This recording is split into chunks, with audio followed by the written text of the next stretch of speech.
You all know me in here. You know that my passion is obviously EMS, okay? I've done EMS and promoted EMS for most of my adult life. Um, As you know, we started our EMS system about 13 years ago here in the county, and it took us 10 years prior to that to get it up and running. But the world has changed since we started that system. We've talked about that. Many things have changed. COVID really turned us upside down and inside out, which was a good thing because it kind of woke us up a little bit. We have struggled all through the years, Columbia County, our families, our friends, our residents, with the best possible EMS that we could possibly do. So at our EMS advisory board in the fall, realizing all the changes that are taking place, I talked to the squads and suggested that we bring in an outside consultant to kind of look at our system. And even though it was functioning well at the time, to look at our system and see how can we make it even better for the next 10 years. So every squad fully supported that. I came here to the full board of supervisors, presented the same scenario, and you fully supported that. And I truly think that the residents of Columbia County are very fortunate to have elected officials such as yourselves that are willing to look out for their well-being. So I thank you for allowing us to bring this consultant in. He is an expert in his field, and I think what you're going to see will be a little eye-opening for all of us. So I would like to introduce Todd Sheridan from Fitch and Associates. I'd like to thank Todd for all the work and effort that he's put into this. He has put his heart and soul into this. He did tell me when we started this program, he said one of his cohorts asked him, they said, well, why do they need a review of the system? Because the system is working. And Todd says, because they want to make it better. And he said, it's such a pleasure to come in and deal with a system that's actually working. Most of their situations they go into, it's destroyed, it's in chaos, and they have to try to piece things back together. I also have a couple of my deputies back there, Maria Ostrander and Greg Fox, my deputy coordinators, and Dr. Stippa is our medical director for the county. So with that, I'll turn it over to Todd. Thanks, Todd.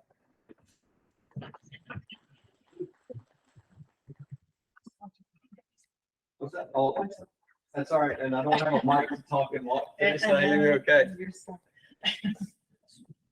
So PJ kind of took my opening line there, so thank you. And I will say it's really interesting. I'll introduce kind of the firm in just a second, but since he led this way off, I'm just going to kind of keep going with it. I would say 99% of all the studies, and I run about 30 to 40 studies with Fitch and Associates a year, and our team, maybe one or two are saying, where are we benchmarking? Where are we going? And where are we actually operating? Because we're not in crisis, but we want a strategy plan for the future. This is kind of my one in the entire year that I've gotten to do that. So I applaud all of you for supporting this. It's not often, and you'll see today that where the system is, where it's going, what you all have done to help sustain it, to keep it this way. But I applaud you for really taking the strategic steps to move this forward before you get into really that crisis. So my name is Todd Sheridan. I'm a junior partner at Fitch and Associates. Been with them for over a decade now. And my role with the firm is really operational EMS deployment and finances. And I run a two-part division. One part that works with me is consulting. The second part that works with us is we do management services. And it's through a company we have that's called MedServe. We are on-site physically running companies, merging them, acquiring them, helping them go from in crisis mode back to being operationally efficient. So we do both sides of the firm. And I always tell people, you know, our recommendations, you have to make sure they work because somebody might actually hire you to put them in place. So that's always kind of our, you know, our piece with the firm. We've been around 40 years now doing public safety. And within doing public safety, we have kind of a dedicated methodology in which we work as a firm. Our firm is really grounded into the data. So you're going to hear today us talk a lot about the data. What does the data tell us? How is the system performing? Well, as part of our strategy, we provided a data report to each one of the ambulance companies, to the dispatch center, to the county, and we asked for data from the hospital. We asked for about 150 to 200 points of data just from your county for us to get feedback from. We got a pretty good amount of it. There's still some areas that we didn't. We were not able to get some folks' financials. We'll talk about that later. But we walked through not only getting the data, that we came on site, did our physical reviews, actually came here twice, and then from that have gotten here to this report. We've been working for a little over 6 months, and we'll continue working as you're going through a fire study with us as well. When we started to kick this project off, and I won't go through all the goals and really read slides to you tonight, but from the onset of this project, when I first started talking to Curry County and effectively PJ, it was how do we develop a strategy that's going to sustain us for the next 10 years?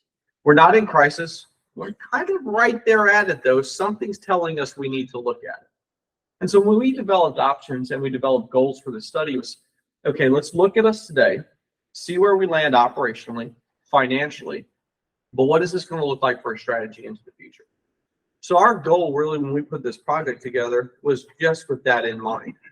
Now with that in mind, we then started to understand themes. When we came on site and we started to work through our process with your teams, that process meant an every 2-week meeting. That process also meant providing the data, us coming on site and talking with folks. We started to understand there were some critical moments, though, within the system, some of our critical findings. And I'm going to start with the first critical finding. And now, critical findings aren't all bad, okay? Everybody thinks critical findings are always bad. They're not all bad, okay? Your first one is actually a really positive one. And that the countywide certificate of need you put in place and the operational design that was put in place almost a decade ago has really sustained the system.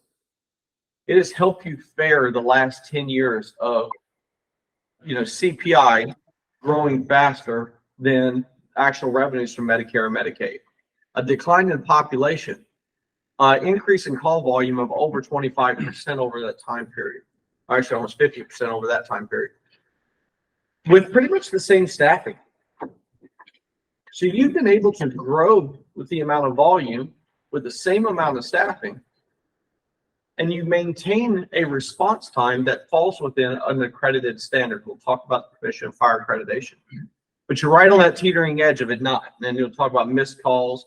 But because that countywide CON was in place, and then all providing agencies except for one participate in really a move-up plan that moves the units around, does a standby, that process has sustained you for providing a meaningful level of service to your community for about a decade. Problem is you're getting to a point now that is not working because of volume, because of geography, because of financial challenges. But this has really sustained you for about a decade. That move really did your county good. The second part, though, is not only are these agencies being provided funds for transport, they only get paid on transport. But because of the financial situation and how they need to pay their staff, keep the lights on, revenues are much lower than the expense. Your community, not only at the local municipal level, are providing funds to subsidize these programs, but the county is putting in almost $1 million on top, a little over $1 million on top of that annually, paying for people to do move-ups, paying for transport service. Challenge point is there's some agencies that have grown significantly, some agencies that have higher overhead, some agencies that have less, some agencies have better bottom line. Challenge point is the system today is being provided. And here Sorry.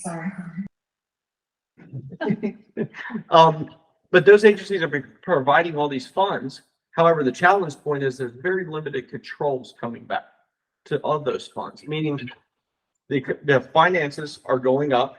People are asking for more money from their municipalities. County, they're asking more money from. However, the transparency of the finances back to the why. What are we really paying for? Why do you have this type of overhead? Why are you investing in this? There aren't really good controls of how that money is, how taxpayer money is being spent. And so what we suggest is if you're going to continue, and you're going to have to continue funding the system, irrespective of the model you choose, and we'll talk about that in a little bit, irrespective, there's going to be funds you're going to have to put in to sustain the system and make sure your community's safe. Challenge point is it needs to have proper controls in place if it's going to move forward. Interfacility transports reduces the tax burden. Now, this is going to be a key one, and one I want you to kind of just perk your ears up for. In the certificate of need, I believe it's in Greenport, they have a whole certificate of need, and they work with other county ambulance companies to help do transports out of the hospital. It's a good thing. What it allows you to do is increase your staffing while having somebody else pay in the volume, right? Because the only transports can pay for volume. And because of them having that, it helps sustain the system financially. Challenge point is in your system, the hospital's parent company has now hired Ambulance, another ambulance service, to help do transports for the health system. Now, we've talked with CMH. It's not their goal to be able to move away from you all, but they would need their patients move timely. The total amount of revenue that comes out of that system is about $693,000. If that health system decides to move away from you, are the local ambulance companies helping do those transports, and gives that to somebody else, ultimately, the ambulance companies can't reduce staffing for the community here. Because of that, they can't reduce it in a meaningful way without really cutting service here. So you will be, as the governing bodies will say, will be responsible to make up that $693,000 on the backs of taxpayers. Need to regionalize service. So part of what your challenge point is all these agencies are operating independent. As they're operating independently, they're looking through their certificate of need. So we'll talk about the 5 service areas that they're dedicated by the state to cover. They look at it through their lens specific. They don't staff for the whole county as a whole. They staff through their lens and their area they have to cover, which creates an inherent inefficiency that's going on within the system. Furthermore, capitalism in its fair form is the idea that one agency is going to be competing with another versus another versus another, which now in the middle of COVID, and rightfully so, kind of are for the EMS agencies. Salary dollars have finally started to normalize because EMS agencies were paid right around, we'll call it big folks working at big box stores, with a much higher expectation of education, follow-up work. Salaries have started to increase in our industry, but the revenues have not come with that. What is happening is you're starting to see all these 5 agencies and your surrounding communities start competing for the same staffing, increasing wages, doing all that. So everyone's competing against each other. They're all jockeying, increasing all this payroll, which is ultimately increasing tax dollars. It's good to normalize. It's good to compete. But the reality is, as a regional system, you don't have shared resourcing. You don't plan in a shared manner. And it's driving up your cost in a way that's not meaningful for everybody. North Dutchess Ambulance has limited participation within your system. So one of the certificate need providers, North Dutchess, what we heard, and we never got to speak to them. They did not provide us any information for our information data request. They had very limited participation in this at all. But one of your challenge points that was clearly articulated when we spoke to folks is that they will provide 1 truck, but when that truck's out, there's nothing saying they need to backfill. There's nothing saying there needs to be a second truck there to come. Fortunately enough, because of your system design as the countywide certificate of need and these other agencies buying into the idea that we have to move up to cover all the citizens, they put on the backs of Greenport and everyone else and a community that has to move down there. They put the backup to that area when there's a concurrent call. So that has to be addressed. Last one, I'm going to end with another good one. Okay. Your dispatch center is actually well positioned to be able to, is well positioned in a couple different ways. One, they do a really good job on call triaging. It's not very often that you walk into a place and you see triaging done in a meaningful way based on the medical priority dispatch software in which you all would have had to approve for them to put it in place. It actually allows for expansion to be able to bring in different services and bring and add on to a priority-based system, a tiered-based response system that will expand services that will keep your advanced level resources available while letting maybe a lower acuity resource take a low acuity call. Furthermore, you can be able to expand that to prioritize your 911 calls to being lights and sirens and no lights and sirens, so that people aren't always trying to run lights and sirens, which is kind of unsafe if you've ever had to do it.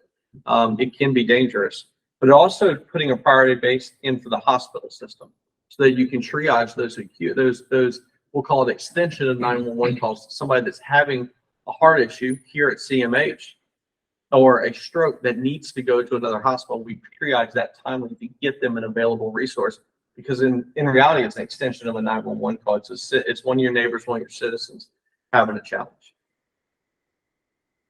That to be said, we provided 4 different options. Option 0, we always give an option 0, which is option status quo. Option status quo is for us to basically let free markets do what they do, put some controls around them, hold contracts in place, fund it till we need to.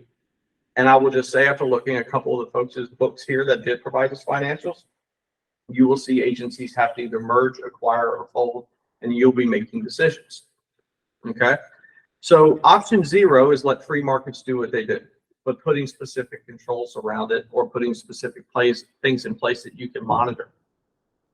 Option 1 is Columbia County assuming, and that you have to do that in a couple different ways, the certificate of need for the North Dutchess and create that as part of a county system. And the county can bring that in, begin to operate that, or look to outsource that or contract that service and CON back out after acquiring it to another agency to operate. Option 2, Chatham Rescue and Valencia, I'm gonna say that right, I always for some reason mess that up, merge to achieve economies of scale. Valencia EMS is actually set up in a pretty good way. They've got quite a bit of overhead and could expand to help with some of the Chatham challenges that are going on to date that you all are probably very much aware of within your community. That can be done and put some economies of scale and some better services in the northern region. One of the last options, and probably one we need to talk about a little bit more today, is establishing a single provider throughout the system to be able to best service all the community. That comes with, we all know that the New York State does a certificate of need. And you have 6 different certificate of needs, 5 areas, and then the countywide that you have now. To do that, you would have to have willing participants from everybody to say, we're going to bring our certificate of need in our business into. You could do that through, you potentially look at authority, you can look at contract, you can do it in a couple different ways. To start into that is to build the safety net for the community. You are the catch-all, you all are the safety net for putting that in place. Seeing where this is going, I have a feeling that to keep the competition out, to be able to set up to meaningfully deploy to everybody in a way that is an equitable service for your community, having a single provider is what's ultimately going to naturally progress to. I made mention that we in Fitch & Associates do management services. We're here in New York helping a county. I'm gonna leave the name out of it for right now, but you can Google it. It's in the papers last week if you want to see. But we're here helping a county who is just starting to create that safety net, starting to create that provider in the state of New York through that countywide CON. So there's precedence that this is starting to be done, even in a situation in which you all are having and live within for the certificate of need. That's just my quick introduction into the overall. I'm gonna talk a little bit about system design, and we're gonna walk through this pretty quickly. But your current system, as we mentioned, has 6 different certificate of needs. They call them EMS agencies in the state. 5 actually transporting provider and 1 provider with the county. What's unique with the county, if you don't know, the county, if somebody does a move up or goes into another area, in a move up, they pay the provider to move up as the county, and then they go into another area. That agency, I'm going to say Valencia just because I have a hard time saying their name and I need to say it a couple times.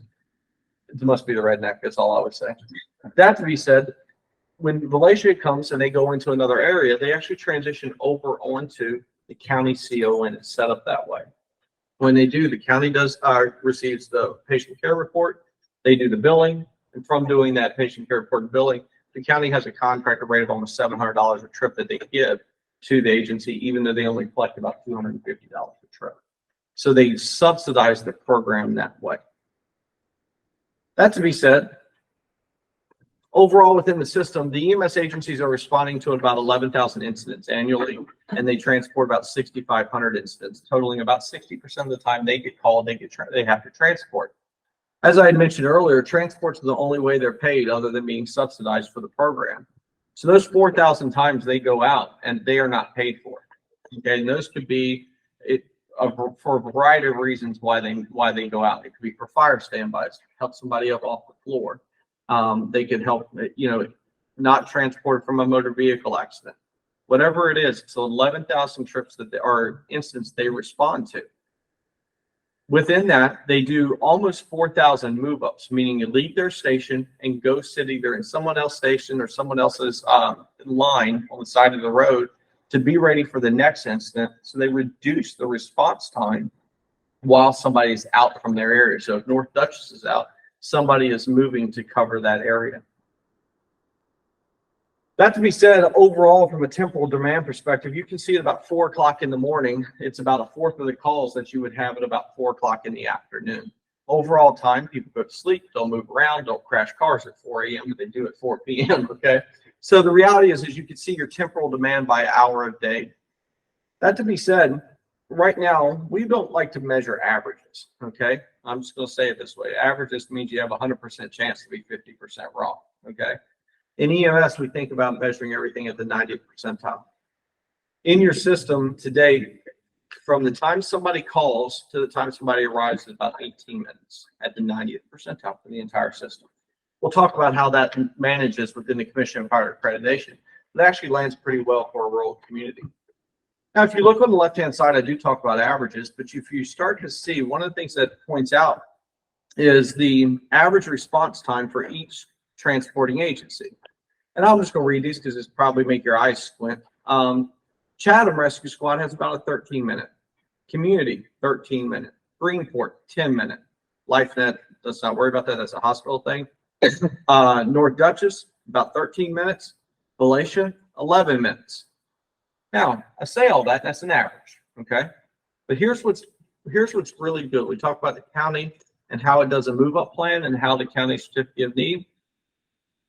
The county, when they're only county certificate of need, they have an average of 15-minute response time. That means that because of that move up, they decrease the amount of transport time into those other communities, which only elongates our response about on average about 2 minutes. So that move up plan that the county's been doing has really been working wonders for your community. That to be said, to understand the volume, we created 2 different maps to understand the community profile and the community risk.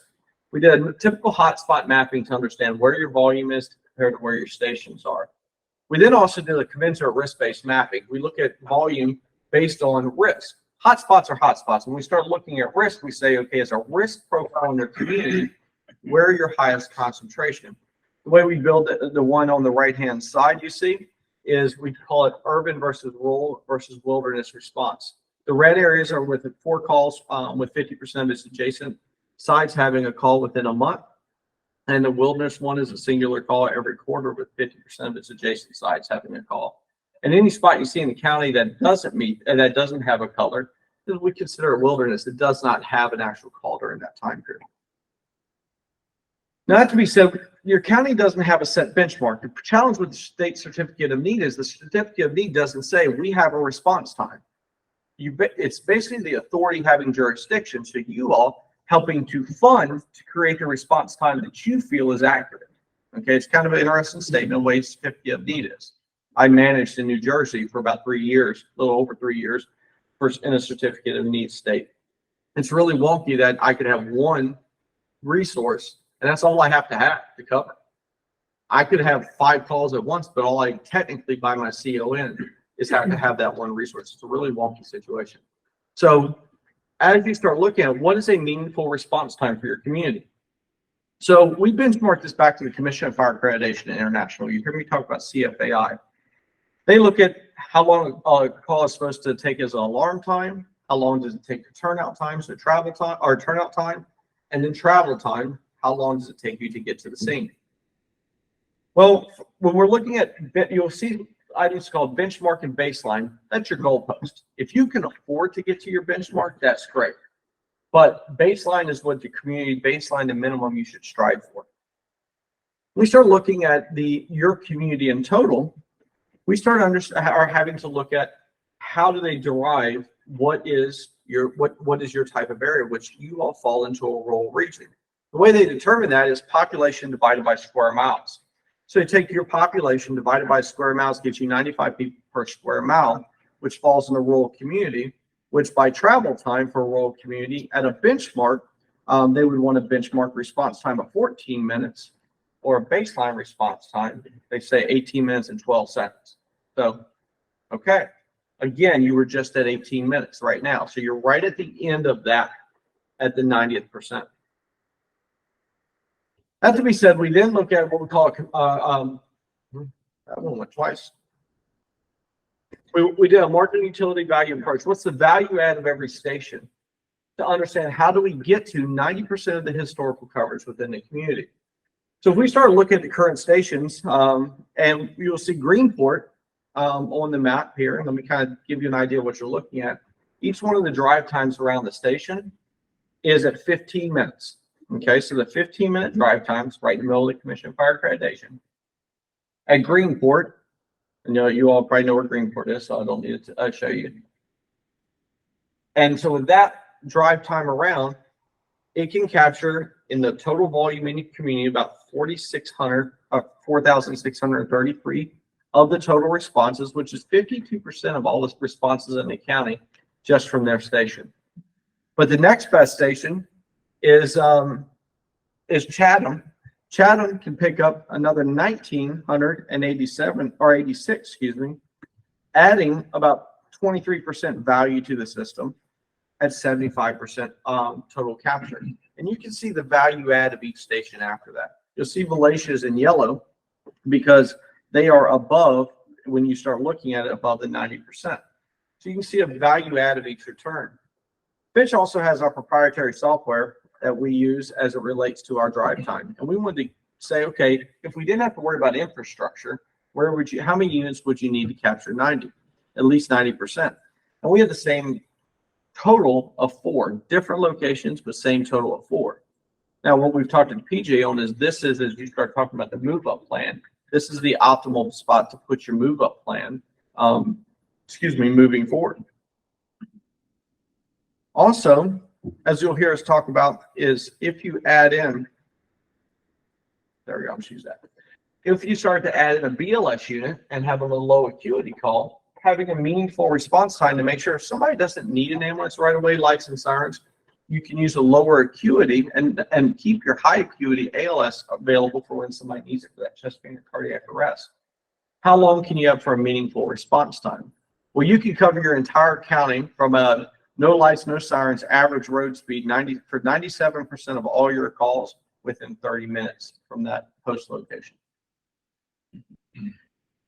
Now, this is going to be a meaningful chart. It's going to be a little hard to see, but I'm going to walk you from top to bottom. So when we start looking at these charts, this chart here talks about hour of day, day of week, Sunday to Saturday, and the demand analysis that's within your system. So the bar charts that you see are the actual calls that you have by hour, by day on average. And we normalize that to time on task. And then on top of that, the blue area that you see is those 4 units for geographic coverage we just talked about needing to capture for 15-minute drive time. That to be said, the blue line is those 3 variables combined: demand by hour, total time on task, and consumption time, and then geography to cover. That's what we call a demand analysis for your system. The top red line that you see, that's the actual staffing line that's happening in your community. Okay, that's the actual staffing. PJ shares with me his morning emails that come in and how many units are being staffed at any given time. And you can see specifically in each area, they're well staffed during the day. They're trying to put 10 units on, but at night they're only putting 6 units, which is not enough to cover your community in a meaningful way.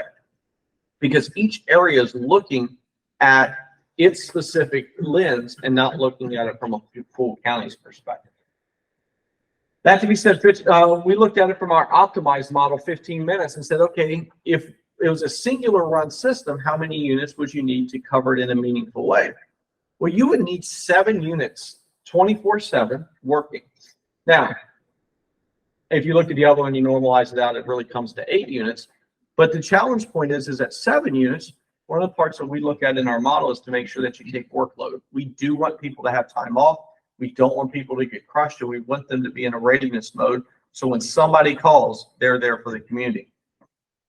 The last model is 5 geographic units, and that is adding 1 BLS unit to cover those low acuity calls that we had talked about, to add that into the system. Not only do you want them to take low acuity 911, but you also want them to take the hospital transfer resources, because that adds capacity, again, having that advanced unit back into your system. To be able to prioritize that's our response, we would recommend updating your 911 dispatch center to a tiered response system, working with your EMS agencies to have a 911 response that prioritizes by your most critical patients needing the right resource to your low acuity, using the right resource to keep your highest acuity available. Prioritizing that from emergent, urgent, and low acuity, and giving a response time expectation. You'll see we have 20 minutes at the 90th percent. That's at the 18 minutes, or it's 18 minutes plus the turnout time that they need is 20 minutes total at the 90th. And as you will see, we also on the right-hand side, the interfacility transport, the tiered response perspective for the hospital. The hospital is calling you now, and you are trying to muster right away. You're trying to muster a unit, which takes it out of the 911 system when they need it. It's not being prioritized in the right aspect to say, okay, they're trying to jockey it around who's available, who's not, kind of doing, we'll call it a Rolodex for lack of better terms. The reality is if you can do it in a meaningful way, let somebody clear that's at the hospital, help the system out, and you have response times for those, it will absolutely help the system in prioritizing, and the hospital will have clear expectation of what to do next. All of that sounds good operationally. This all of a sudden grounds back into the finances. Okay, I told you as pension associates, we look at the data, but we also ground this back into the finances because this lands in a policy decision. And policy decisions managing risk for your community and obviously managing the finances. When we looked at this, we only received 3 agencies' financials.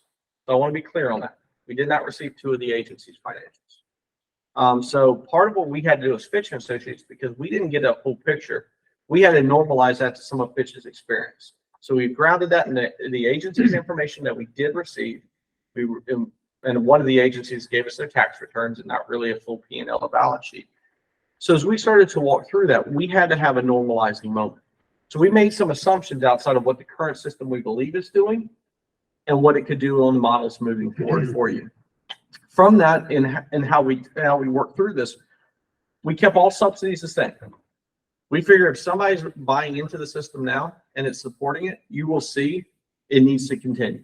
Taking funds away from the system is only going to cripple it financially and just enhance the movement forward, I will say, into more consolidation needed because financially they won't be able to survive. As I was talking about subsidies here, overall in each one of the agencies, they received in 2023 $2.3 million just from the municipalities for subsidy of service. This is all your communities here helping the EMS agency. And then on top of that, the county gave a little over $1 million in transport assistance and in subsidy assistance. That means total about almost $3.5 million of taxpayer funds are being spent to subsidize the EMS system. Now, I want to be clear on this. It's absolutely needed. And as you can see back in the operation side of this, it is giving you somewhat of a meaningful perspective. It's not optimized as we've talked about, but it's needed to maintain the system and move it forward. There is no magic thing that I'm going to say today that's going to say that's going to get reduced. Okay, there's nothing about it. There's better ways to operationalize. There's better ways to operate, but there's not a better way as we start to work through this that you can fundamentally change the fee structure. Now we modeled out 3 different options here financially, and I knew I only had a short period of time today, so I want to be meaningful of that and not go too far into details. But as we started to walk through this, we understood there's about $4.3 million of transport revenue in the system. of what they're getting for that 60% of the time that they transport when they go out into the field. We then developed the direct labor, direct materials, and overhead, and then what we put is depreciation. We figured if we're modeling out models 2 and 3, our depreciation is optimized. All units being changed out about every 5 to 7 years, all brand new equipment.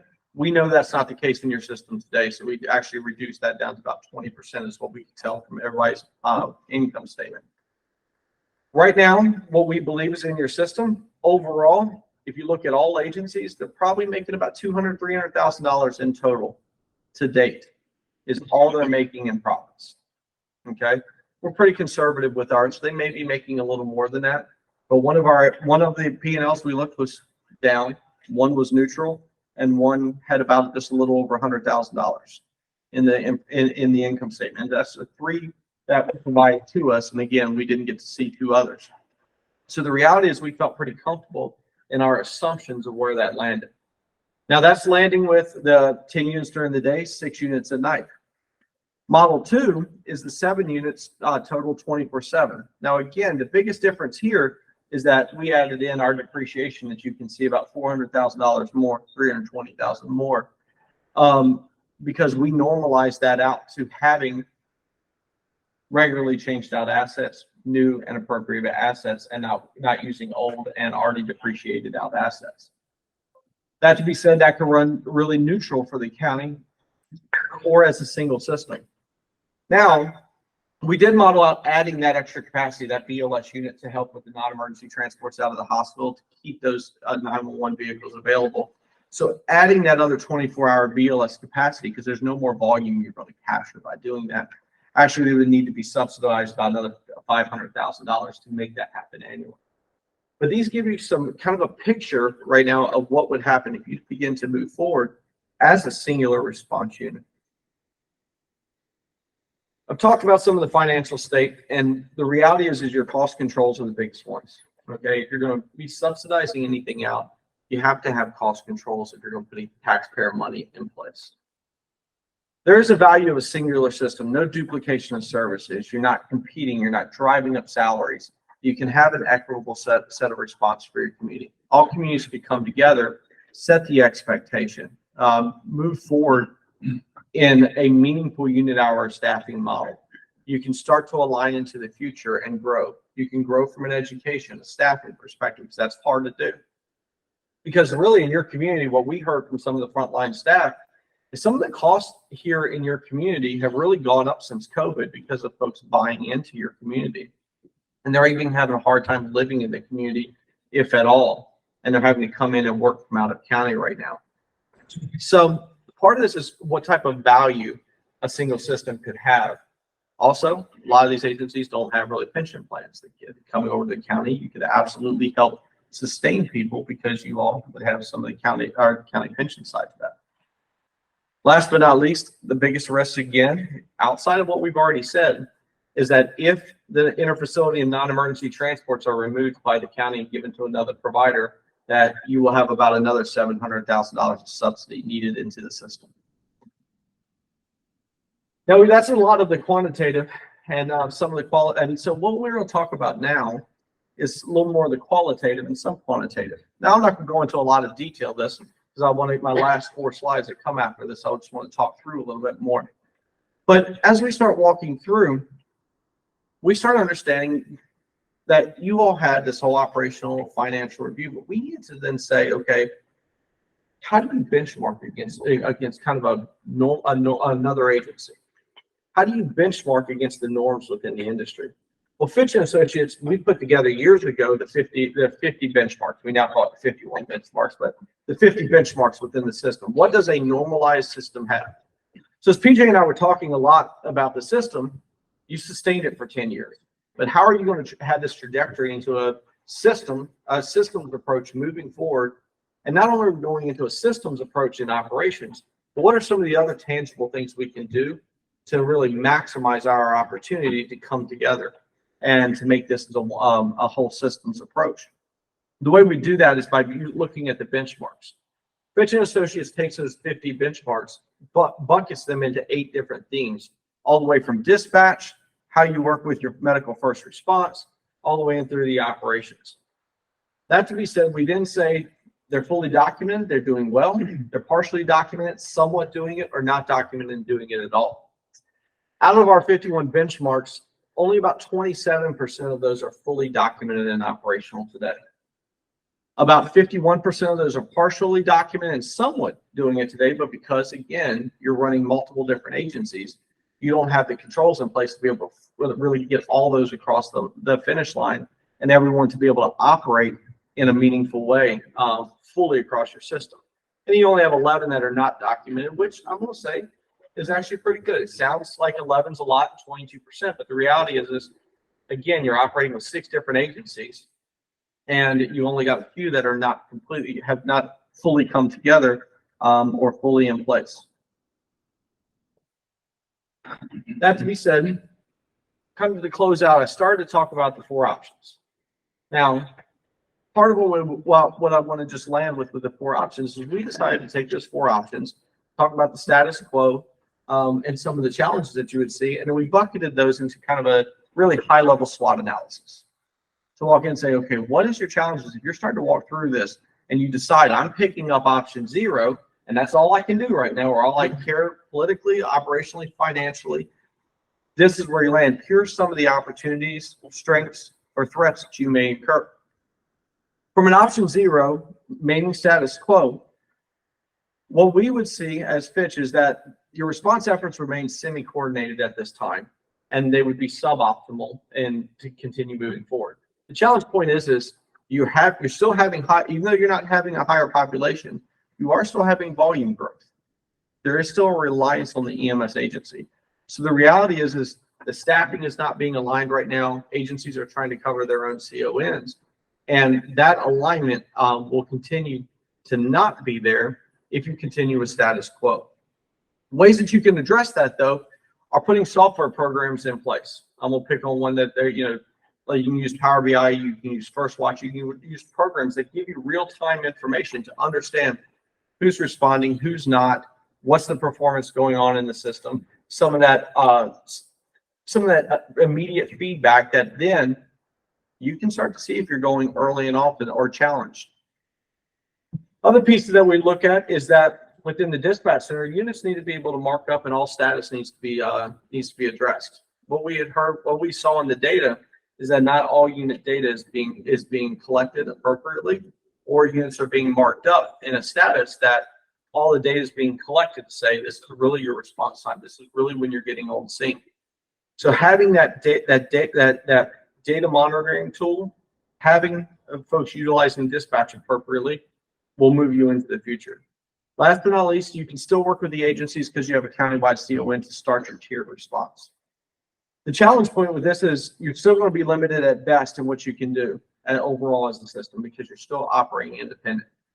And your biggest challenge point is if this continues to be uncoordinated and your growth continues, your finances are just going to go up. Staffing is going to continue being a challenge. You're still going to be uncoordinated across the community. And ultimately, market spaces may end up falling when people start walking into consolidation. As I mentioned earlier, in option 1 is about North Dutchess and the county potentially picking up that certificate of need. Now, to do that and walking through, that would be one option. Again, the county could pick it up. Somebody else could pick it up from evaluation and an acquisition of that. However, bringing that within the county could be a step into starting to build a safety net within the community. This would be a kind of a dipping your toe into the water without fully fixing the entire system. However, as you start to walk in this, you still need to continue monitoring. You still need to be putting in place software programs to be able to ensure everyone is working appropriately and are operating appropriately. Last but not least, all the finances, you should update your contracts to make sure all the finances are being shared. Everything is transparent. You know what the county and the municipal fundings are going to be.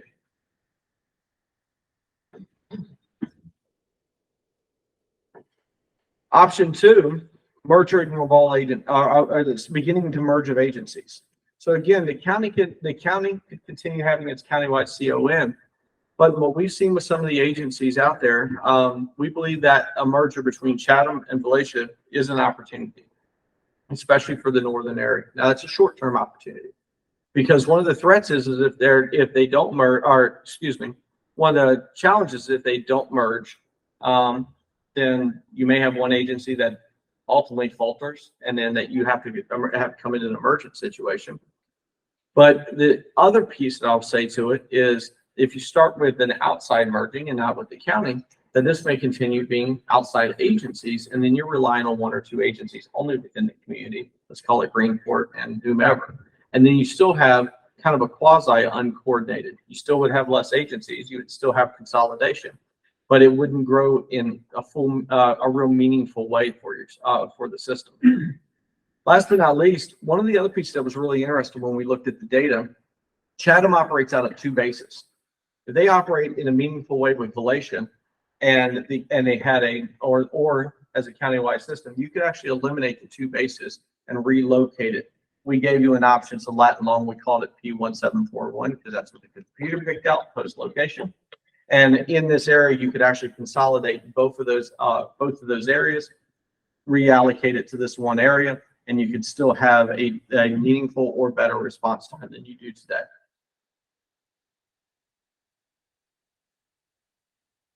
Last but not least is option 3, and that's again putting a single provider within the system, and that coming in from a countywide county perspective and authority, contractually bringing that together and operating as one. There you are having a singular overhead. You're not having multiple overhead, duplication of services. You're not having an unequal or uncoordinated response. You can have an equitable level of service. You can have a situation where you're monitoring workload, you're monitoring staffing. You have staffing going from one place to another and operating back to back shifts. Okay, let's talk about safety. We can go there too. But the reality is what we want to do is we want to make sure that this is a meaningful program across your system that you could organically grow it as you see fit, because the authority having jurisdiction can invest into, can operationalize this, and create a sustainable safety net for your community moving forward. Challenge point this is, so you do have the CON process, so all the agencies would have to work together and be willing to work as one. And the county would have to be willing to want to have that level of service as under a either department or program within the county, an authority to the county, however you look to structure that from a governance perspective. Really, in conclusion of the entire program, I just want to say thank you. I know I've provided a lot of information here, and that's probably a lot of what I'll call more like drinking from the fire hose the first time you're seeing it, and here in the community. As I mentioned, I know that's a lot of information. Some of it sounds really daunting. I want to come back to the beginning of how I opened this up. And PJ and I did not communicate for this. The system is not truly in crisis today. Okay. You all have funded this in such a way, and you all put together the county certificate of need. But if you don't, you are very close. I've mentioned the finances of the agency I've seen, or the agencies I've seen. I showed you on $8 million in provided. There's only profitability that we see of about $300,000. Any of us that operate our own businesses know that's a very razor thin margin. And we're talking about life safety in the community. So as you start to think about the programs putting forward, how you're going to fund, how they're going to maintain, what type of, what is the ultimate end to this for you as a community? Are there steps, or is this going all the way to the community from a policy decision? This is something you all will have to tackle over the next bit. But right now, you've been very fortunate in your system design. And I think you did a very good job over the last decade, and great opportunity to move this forward. So with that, I will open the floor. Yeah, quick question. Have you shared this presentation with the agencies yet? That's tomorrow night. So just to kind of give you a little process for us. Our first process in coming together, we put together a draft report, and it's in draft format. We worked out with PJ and team. I think you received that yesterday. We put together the PowerPoint presentation from that. We're presenting that today with you all. We're doing it with the agencies tomorrow, and then we're going to get any feedback. So there's some feedback from that. We want to keep that in draft. And then once we get that, any feedback that we get, then we'll make any adjustments we need to finalize that. I'd be very interested in the feedback you get from each agency and how they view these options. Yes, sir. Supervisor. So I realize that none of these are quick options, but when I look at the SWOT analysis, it seems to me option 3 has the most pros and the least amount of cons as kind of a model to move toward. And obviously you want to do it with the buy-in of all the existing agencies, but you said we have to, and that I'm not understanding, because I thought, like, my town contracts with an ambulance service, so my town could then contract with the county, and that certificate of need, like, we want their buy-in, don't get me wrong, that would be the best way to transition, but let's say there was one that said, no, can't we do it, move forward anyway? Yeah, thank you, because in our meeting when we talked about, okay, Yeah. awesome. I'm not saying that's the way we want to go. So there We would much rather have it be everyone working together. I think it's interesting. I want to say it's right. EMS board, I think you call it, PJ. Advisory board. Your advisory board. Thank you, sir. Your advisory board has a lot more collaboration in a lot of communities. Now, this is a lot of first steps, and people are obviously going to wonder what's going to happen in my role, how it is. There's a lot of King Arthur moments that got to happen to bring this together. But as policy leaders and decision makers, you all can help drive that as part of the community. But you do have a group of folks that collectively, they all are in competition, don't get me wrong, but they at least have, in what I saw here, what has been articulated from them, from PJ, from team, there's a lot more moments that they work together than a lot of other agencies we see. Okay, thank you. Supervisor Simmons. I was just wondering if you were able to determine how Coleman Memorial picked the ambulance service for the transports to Albany. Is it random or is it on rotation? So actually, I believe you all do that actually internally. So they call dispatch. Make sure I'm saying this right. They call dispatch. Greenport obviously gets the first to CON, but then they have some other processes here that actually internally you all will help determine which agencies will go to. And then the challenge point. Go ahead, Peter. Yeah, no, if the primary agency, which is in the hospitals in Greenport, CON area, if they're not available, they have an internal arrangements that we've had for umpteen years that it goes to Glacier or Copake or somebody else. So that's how it exists now. So that 693,000 or whatever it was, is pretty much eaten up by Greenport. Not necessarily. They probably have 50 to 60% of that. I was going to say that's about what we landed. But there's a large risk, and if you take that much money away from Greenport, That's what I'm saying. That's where I'm getting to. I knew where you're They're going the to. ones- I'll they're the just say it. ones- Yes, wondering- I'll just say it. How the risk was affecting everybody. Sounds like Greenport. They were fortunate enough to provide us the information that allowed us to be able to break that down. They provided all the information. Thank you. Yes. Supervisor Guzzi. Yeah, so Northern Dutchess, they have their own con down there, their own certificate of need. I thought the county kind of did everyone. Is that, So North Dutchess has Explain their, that. yeah, so North Dutchess has their own certificate of need, so their own area dedicated to them by the state that they operate within. Okay. And so within that certificate of need, that's the portion of the county that they cover. Now, the county has gone out years ago, I can't remember, it's more than a decade, but it's put together a countywide CON. And the way that PJ and team, brilliantly enough, with the certificate of need laws that are in place in the state, lobbied to get that and got it so that all agencies could organically move within the county. And so that certificate of needs, that's why when somebody has a call or is moved up to a county line and moved over into that call across jurisdictions, that's why they have to bring them over onto the countywide CON. We call it CCMS in our report, over to the county CON. Then they bill for service because they're technically on the county CON. That's how they get paid when they've done the work. So it's really two different CONs. One is the safety net for the county that's been put in place, and one's, for the local. So I have two questions. I want to follow up Craig's question about the transport. Didn't you say that, I think I understood you to say that the hospital is already contracted with ambulance and that some of that transport is already eroded? No. What did I understand you to say? So What did I the, misunderstand? no worries. Their parent company or parent hospital system, like Albany Med, Yeah. has put a contract in place, a systems contract to utilize all ambulance.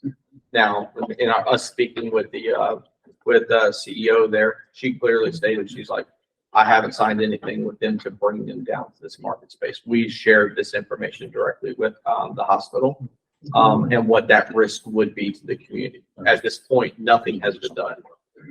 Unless I PJ just can wanted say to anything. answer that, is that she is committed to work with us locally, provided that we can come back with some sort of substantial plan to address their transport needs. So, and that's what we're working on. And the way to do that, quite frankly, is to have a singular system so that we can address that and have an ambulance available for them at all times. And that's really where that BLS unit, that adding of that unit, because a lot of the volume there is just transfers locally, that could be handled at a basic level. And so adding that resource keeps that momentum. So I'm trying to reconcile, thank you, I'm trying to reconcile the fact that we've had a 50% increase in need, I think you said over the last 10 years since the countywide plan was put in place. But our population has decreased substantially over that period of time. So is that increase in need associated with our aging population, or are there any factors that help us define what that increase is? So I'm not going to know specifically for your community on that, nor to lean into that. There's so many different makeups that it could be from a payer mix makeup. You have more Medicaid or Medicare population. Maybe you have an access thing going on in the community that we just don't know.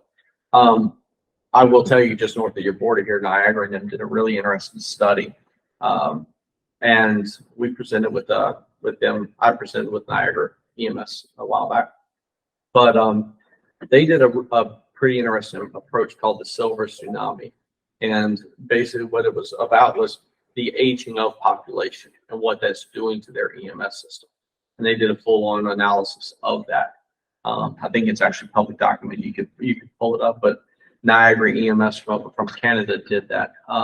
And we're seeing this volume increase everywhere that we go. It's not like you're seeing decrease. The only one I've seen has been in my entire time, I believe, is Vegas. And it was only a couple %. They put a whole process in place for it. And the challenge point is you're not seeing that. You see places, folks like American Medical Response are trying to help with things called nurse navigation, but it's trying to find other pathways for people to enter the system, but they're still calling 911. Thank you. God, I think one of the other increases we're seeing is the transport business between CMH and Albany Med because of the affiliation. And, you know, they went out, they don't do maternity anymore at CMH. And I'm not saying that's a huge increase, but that's just one of the specialties. And now this HER is being staffed by Albany Med physicians. So there'll be more of an affiliation there. And the crystal ball kind of tells us is that there probably will be some more transports headed north. One more question. Yeah, did you do any work on trying to assess the labor pool for EMTs and support people for these agencies and how that has evolved and how that will evolve? So we look. What I hear from our local EMT organization is they're having a lot of trouble finding people. You know, it's interesting. I was approached, the gentleman in the back room is a news reporter. He came to introduce himself, which I appreciated. I gave him a bit of feedback when he said something to us. I said, hey, look, go look at the national trends that you're seeing within EMS. And part of when I was saying that was to, you know, as he's maybe coming out with a story, is to have the idea of what's going on in the industry. EMS has been paid, as I mentioned, not at the same level as other industries that, you know, like our police counterparts and our fire counterparts. It's just been kind of an inherent thing because we try to survive off of transport dollars. When COVID happened, obviously salaries have started to increase, but because we always were paid at a certain rate, there was always a specific turnover. Folks went to police, went to hospital, went to fire departments. There was always this transient kind of population that happened within EMS. We always had really robust education programs that backfilled that. Okay, so we always had a lot of EMTs coming in. We always had a steady pool of paramedics. What happened during COVID was all these education programs started to become shut down. You started to see people migrate in a higher percentage away from the industry. So we had this kind of labor pool shortage and still continue today. It's getting better because people are starting to train their own. They're starting to put strategic plans in. The agency, and I won't mention name by, but that we're helping here in New York. We're starting to we're getting ready to kick off our EMT class, and we just started talking about kicking off a paramedic class to plan for 18 months down the road to start to actually have to manage a labor pool ourselves. It's where we used to rely on colleges. We were used to rely on other people. You're having just that. You are experiencing that. Two parts I had mentioned earlier that when we talk to staff. Now, I can't quantify this, but when we talked to a couple staff members here, and we spoke to frontline staff, some of their challenge point is just being able to live in the community in which they work in. Because the salary dollars, or the cost of living has increased so much, and the salary dollars aren't being able to increase. And I've seen a couple folks' income statements. I can tell you there's not a lot of room for growth from a funding perspective. So the challenge point is you got a labor pool that's going to have to come from outside your county to service your county because they're having a challenge point to live within it. And then on top of that, you still got the turnover, you still got the training that's associated with that to keep that labor pool. So you've got a few headwinds there that you're going to have to work. So this is a major threat to the entire program, I would assume. Yes, sir. And in most industries, when you want to try to solve a problem like this, wages tend to go up really dramatically. And that's exactly what we see. And then in your case, now not only are you having wages go up, but you have a competition between 5 agencies happening, trying to outdrive the next one. Thank you. Thank you very much. Thank you. Thank you. Thank you. Call the full board of supervisors to the order, please rise. Give you a moment of silent prayer, followed by the second.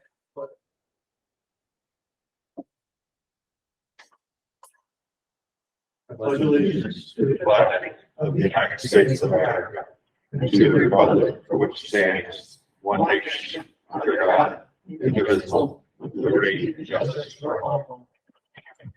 I'd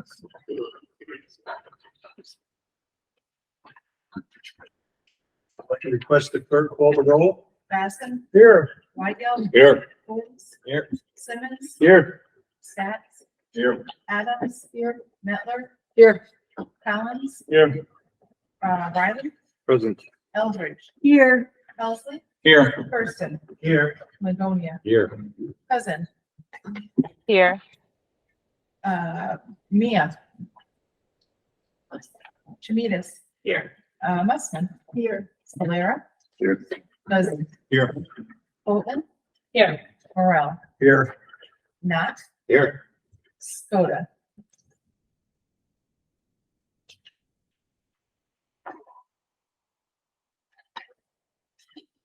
Eighty-three, 86 present, 149 absent.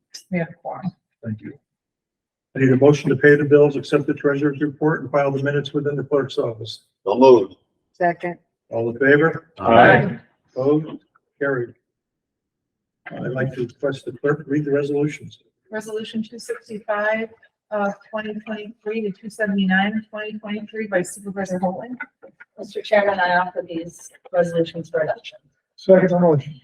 All in favor? Aye. Opposed? Carried.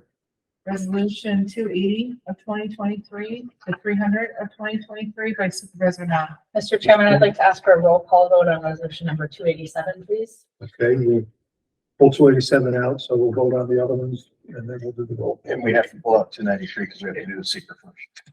Okay. So I'll make a move to, move all the resolutions except 287 for a roll call vote and 293 for a secret review. Second the motion? All in favor? Aye. Opposed? Carried. So we'll do the secret on 293 first. Yes. Ranger Cuskey's here if we need them, but as you know, this is a project to install a water tank tower and then service the Commerce Park. We have to do a secret so that we can apply for some grants and see if we can get grant funding for it. So, I have the part two of the secret, and they're looking for potential significant negative environmental impacts if a water tank or tower were to be installed in that area. So the impacts on land, the answer is yes, but all the impacts are small to moderate, small to none impacts. Impacts on geological features, the answer is no. Impacts on surface water, the answer is no. Impacts on groundwater, none. Impacts on flooding, none. Impacts on air, none. Impacts on plants and animals, no. Impacts on agricultural resources is no. Impacts on aesthetic resources is yes, because there'll be a water tank there. That will be near and servicing the Commerce Park, but all the aesthetic impacts are no to small impacts may occur by that. Impact on historic and archaeological resources is no. Impacts on open space and recreation is no. Impact on critical environmental areas is no. Impacts on transportation is no. Impacts on energy is no. Noise, odor, and light aside from a short construction period would be no. Impacts on human health are no significant impacts. And impacts is consistent with community plans. It would be consistent with community plans, and consistent with community character. It would be consistent with community character because it would service your Commerce Park. So if the board agrees with those potential answers, not finding any significant negative environmental impacts, we would need a motion to issue a negative declaration for purposes of secret. Moved. Second. All in favor? Aye. Opposed? Carried. And then your official declaration is contained within resolution 293. So we'll vote on that now. 293. Yeah. So entertain a motion on 293. So moved. Second. All in favor? Aye. Opposed? Carried. Thank you. Mr. Chairman, I'd like to request that we can have discussion before voting on 287 so that we might be heard by our colleagues before we get to our roll call vote. You can do the discussion or while you're voting. Right, I'm just down the line, so half of my colleagues will have voted by the time I have a chance to be heard. Mr. I would like to second the motion to have the discussion before we start the vote, since I'm voting first. I would like to hear opinions from both sides of this issue. Okay. Thank you. So Supervisor Holman. So the proposed resolution, I thought was being replaced by a letter, and now we're doing both the letter and the resolution, which I feel is a little bit overkill. On the resolution and what it's asking for, when more people vote, democracy is truly at work. So when we have our even year elections, voter turnout is higher. When we have our odd year elections, voter turnout is lower. And so one benefit of combining them all is that we would have higher voter turnout for our local elections, which I think are one of the most important elections. It's the people that you know, it's the people that you interact with, and everything starts local.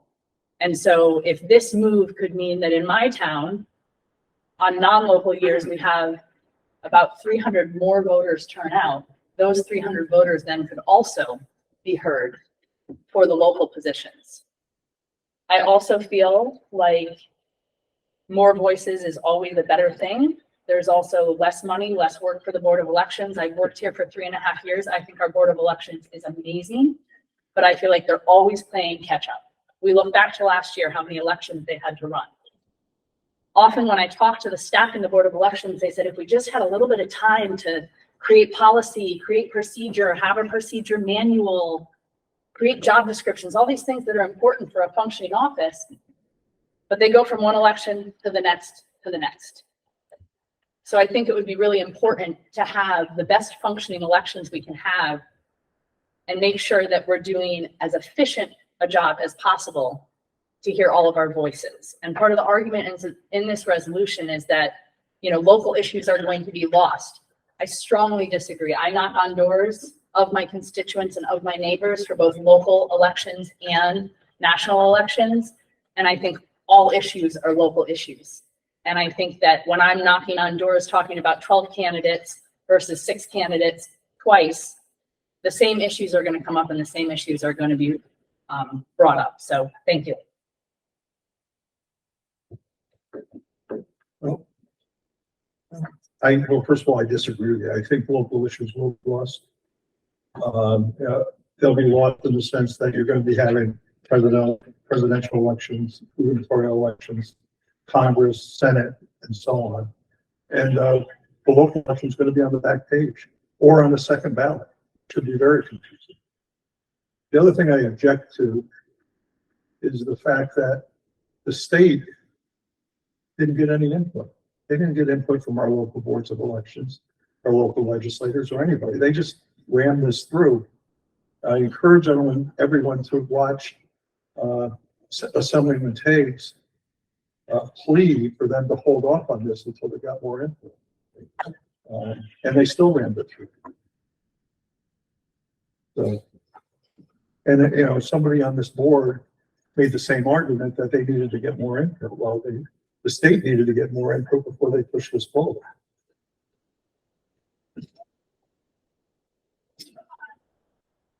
Any other? I agree, with Matt, and I agree with history and the fact that more voter turnout is always a great thing. I think those of us that have campaigned, we're always encouraging more voter turnout. We encourage people to go out. I do think that what just happens, just due to the human nature, is a different type of turnout on an even year for local elections, because people know us and our friends and neighbors turn out and they support us or not. National elections just draw more other attention. It's maybe wrong, and I'd like to see more voter turnout on all the years. But I do agree with Matt, definitely, that we're going to lose local issues if you combine those. The junk mail that would come to people's mailbox if we tried to jam all of our elections into an even year, it would be overwhelming. I think Board of Elections is going to be overwhelmed with trying to put on elections, like Matt said, how many ballots will it take? And again, the basic idea is we've always had a system that's always seemed to work. We've always had the ability to change our elections to that. Nobody ever wanted to, but somebody started this at the state level, and I just think that it needs more discussion, more input. So I firmly support keeping it the way it is. It's kind of interesting that New York City's not involved in this. It was a good idea to include that. Supervisor Christie. I'd just like to offer a little bit of perspective. I ran for office in 2020 as a result of a resignation of the supervisor in the town of Hillsdale. And I can tell you from my own experience that in a presidential year, we had a very lively local election season. There was a lot of publicity that I'm sure many of you have read about the Hillsdale campaign in 2020. It was a significant discussion about issues and personalities. And so just judging from my own experience, I think that my own election was enhanced in a presidential election. Thank you. Supervisor Chinides. Yeah, Chairman, I appreciate your note around wanting to have more discussion. And I think that's sort of a value that I would love our boards to take, not on just this issue, but on all issues in general. And I think I really appreciate having more discussion and certainly having more community engagement.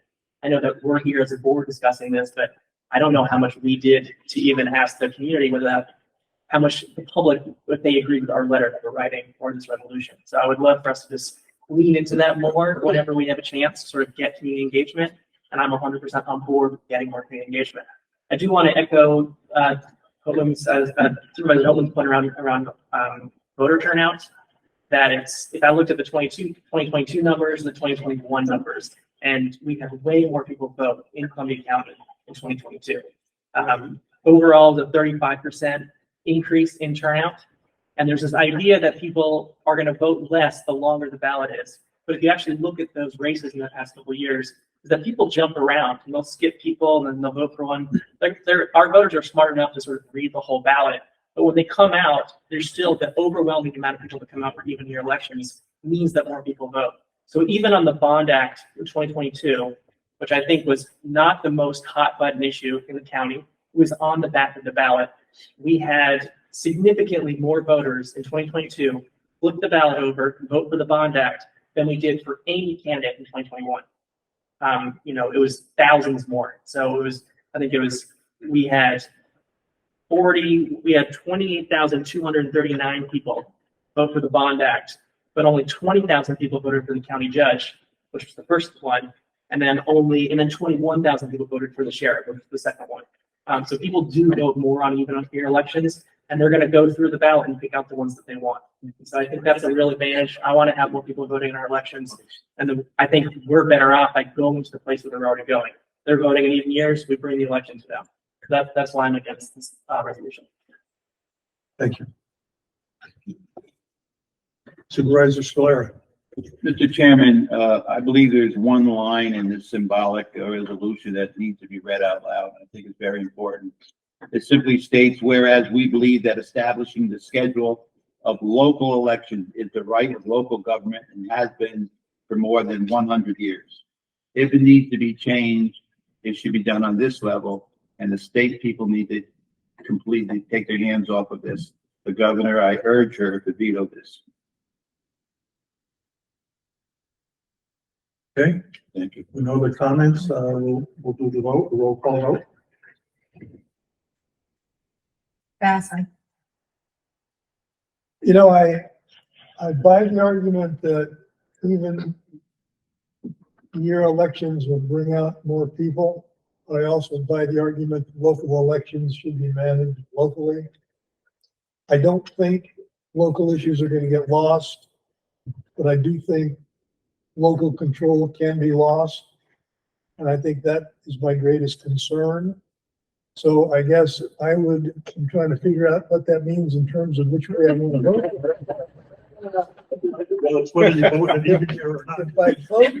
I vote in favor of this, we are urging the governor to veto it and leave it alone. Is that correct? Right. Then I vote yes. why go? Well, I can't follow that, so I'm just gonna say yes. Ohms. Yeah. Simmons, Yes. Stacks, Yes. Adams. I'm really troubled by this. I agree that the process could have been better. I wish it were more, had engaged people more locally. But I think the public service here is getting the most people to the polls and allowing the most people to vote. So I'm gonna have to vote no. Mettler, No. Collins, Yes. Riley, I have taken a stance over 10 years that I don't vote in favor of symbolic resolutions. This is after the fact, so I'll vote no in that regard. Eldred. Yeah. Helsley, Yes. Kirsten, No. Livonia, Yes. Cousin. I think she got, no. Mia. Chemidas. No. Mussman, No. Scolaire, Yes. Fuzzy, Yes. Oatling, No. Morel, Yes. Not, Yes. Scoda. 25, 17 ayes, 10, 18 noes. The resolution passes. Thank you. Thank you, Chairman, for allowing that dialogue. I appreciate it. So you're done. We voted on the secret and we voted on that resolution. We need to complete that. No, you're good. Okay. Okay, do any supervisors have any business to bring to the board? We have an accepted session not here. Oh, I'm sorry. Yeah. Well, that's after the. I have just a question. I know the pitch report is a draft report, and I'm assuming that we'll be allowed to see a copy of the slideshow because that was a lot of information. Yeah, he asked that I share it with everyone. Okay. I'll send it And my second question is, does it make sense, or would we be allowed to go to the presentations of the squads tomorrow night, or do you prefer to keep that? I would ask PJ that question. Okay. PJ? Is it? I'm sorry. We're in a discussion here. If we're interested and available, could the supervisor attend the squad presentation? tomorrow night? Absolutely. It's at the Emergency Services Center at 5 o'clock. Okay, thank you. Supervisor Stats? Mr. Chairman, I think, it would be, a shame not to mention the reason why we are in such good shape after all these years after the EMS presentation is because of one man, that's PJ Keeler. He came through with over a decade. A decade ago, with this idea that would help us get through the 10 years, 12 years, or whatever it's been, There's a lot of questions about it. The board agreed to give them the freedom to get this, up and running, and it served us very well. And, you know, the board cannot take credit for this. It absolutely falls on PJ. Thank you very much. I appreciate that, but I have to tell you, it's a group effort, okay? I couldn't do it without this board, the existing board at the time, without the agencies on board and all the support that we received and all my deputy coordinators. It's an ongoing group effort. And that's one of the reasons why I wanted to bring this outside consultant in, take a look at this system and see what we need to do to sustain it, because there aren't many systems in this New York state that are sustainable. They're falling left and right. And I think it behooves us all to make sure that we make the right decisions moving forward. And again, it's a group effort, but thank you, Greg. Thank you. That's why he has a building named after him. Any other He's supervisors? still alive. Still alive. Any other supervisors? Okay, Supervisor Musker. Seems to me that we need to get the hospital to get on board with these changes and get their cooperation. I have to tell you, Dorothy Urschel, who's the CEO of the hospital now, she is fully on board, fully committed to work with us. And we just need to come up with some documented solutions on the transport issues. Because there are times when there are patients waiting there, we don't have an ambulance to transport. However, one of the guidelines that Todd has given us is that the hospital should be using guidelines as far as timing goes from a critical patient to a less acuity patient. And quite frankly, we've had many problems whereby there's frustration for a low acuity patient that needs to be transported, and they call the 911 center and they elevate it up to here, and it's sort of a communication. But I really think we're heading in the right direction with this, and I think the communication will help out a lot. And she has been fully cooperative. Okay. Anyone else? Not? I would entertain a motion to go into executive session to discuss contractual and legal. Move it. Second. All in favor? Aye. Opposed? Carried. Last thing on the agenda is motion to adjourn. So moved. Second. All in favor? Aye. Now we're. Good night, everybody. Good night.